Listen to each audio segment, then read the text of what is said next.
On a cold January afternoon in 2005, in the small North Carolina suburb of Mebane, a residential cottage was deliberately set ablaze by the local fire department as a controlled training exercise. A retired property had been donated for the purpose. The blaze was watched from a respectful distance behind a yellow safety tape by a small crowd of curious neighborhood spectators. Among them a young father, a Nikon Coolpix consumer camera in his hand, and his 4-year-old daughter standing quietly at his side. The father, in the casual manner of fathers everywhere, raised his camera and asked his small daughter to turn around.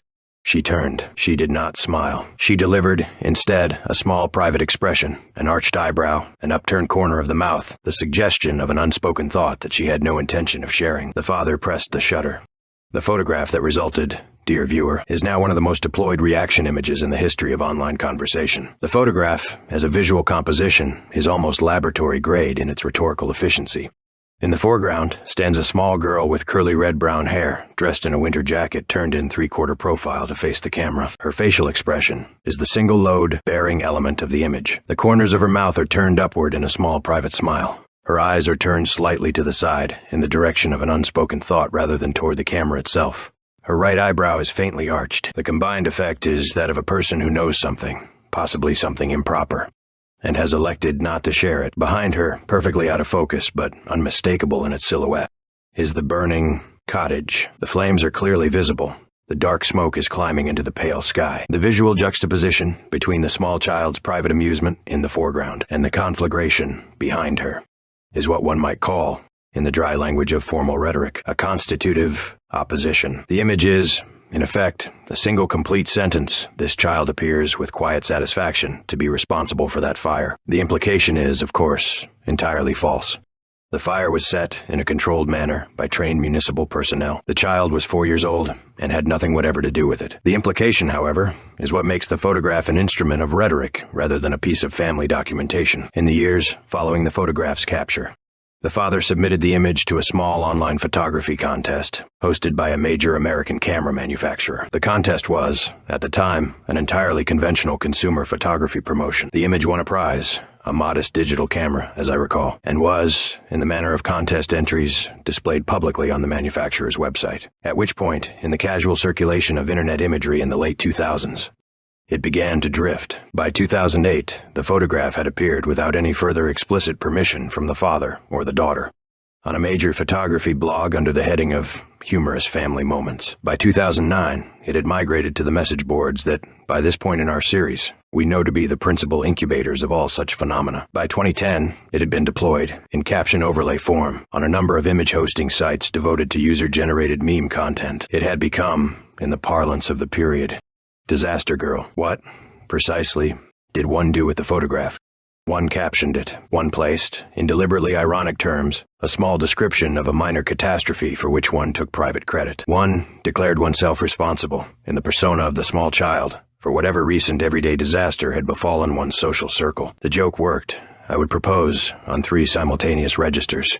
First, the implausibility of attributing genuine arson to a 4-year-old. Second, the structural pleasure of the photograph itself, the foreground-background contrast, the unspoken suggestion of guilt. Third, and this is the subtle masterstroke, the recognition that the small child's expression in the original is in fact authentic. She is genuinely smiling at something private. One does not know what. One does not need to know what.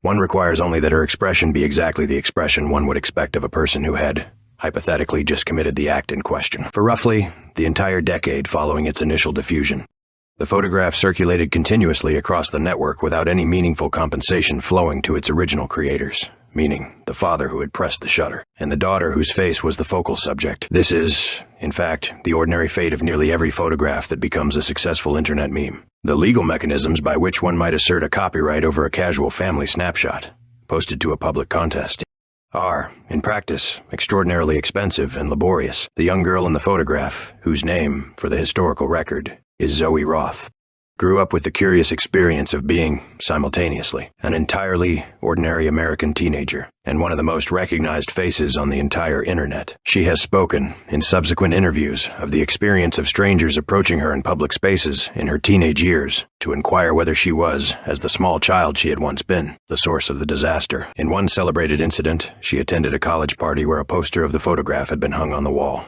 She did not, on that occasion, claim her identity. She simply stood beside the poster, made the same facial expression, and waited, with quiet amusement, to see whether anyone noticed. In the spring of 2021, in the same explosive wave of non-fungible token speculation that produced the neon cat sale we examined in a separate episode, Miss Roth and her father resolved to auction a cryptographically signed, one-of-one digital edition of the photograph. They were not the first viral meme subjects to attempt such a transaction. They were, however, by some margin the most successful. The auction concluded at 180 Ethereum, which at the prevailing exchange rate of April 2021 amounted to approximately 473,000 United States dollars. The purchaser was a digital art collector, operating under a pseudonymous handle, whose identity remains undisclosed. The proceeds of the sale were applied, according to public statements made by Miss Roth shortly thereafter, to the discharge of her student loans and the establishment of a small charitable fund. The transaction is, in my view, among the more dignified examples of a meme subject reasserting some measure of control over her own image.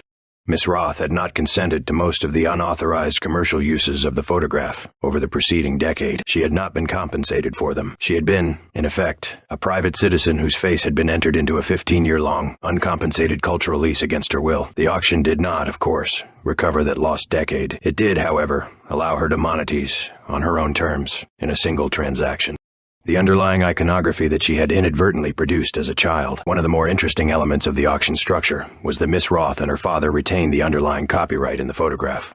The buyer received a cryptographically signed digital token, attesting to ownership of one specific signed edition. The image itself remained the legal property of its original creators. They could, and did, continue to enforce that copyright in subsequent commercial disputes. In the years since 2021, Miss Roth has occupied a curious dual position.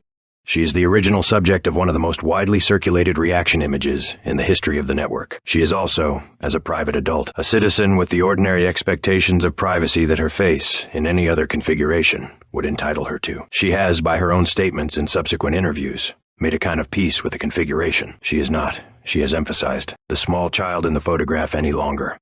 That small child, the one with the arched eyebrow and the private smile, belongs, in some metaphysical sense, to the network. So consider, in summary, the trajectory of this artifact.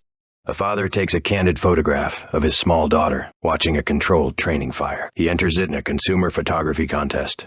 He wins a small prize. The photograph is mirrored to forums, captioned, redeployed across the network, becomes the dominant visual shorthand for the rhetorical move of claiming sole credit for a disaster. Is reproduced, without compensation to its creators, on countless products and posts for over a decade, and is then, in a single 2021 transaction, reclaimed, monetized, and used to discharge a young woman's student loans. One feels, in evaluating the entire arc, a small, sober satisfaction. Not every meme subject achieves any sort of final dignity. Many become, in effect, public property until the underlying photograph fades from cultural prominence, and they fade with it, without ever having captured the value their faces had created. Miss Roth, by a combination of fortunate timing and considered decision-making, did not suffer that fate. The small child in the foreground, the burning cottage behind her, the arched eyebrow, the private smile, all remain in circulation. But the adult woman, whose 4-year-old self produced them, is finally, in some meaningful sense, in possession of her own image. One hopes, dear viewer, that she is enjoying the disaster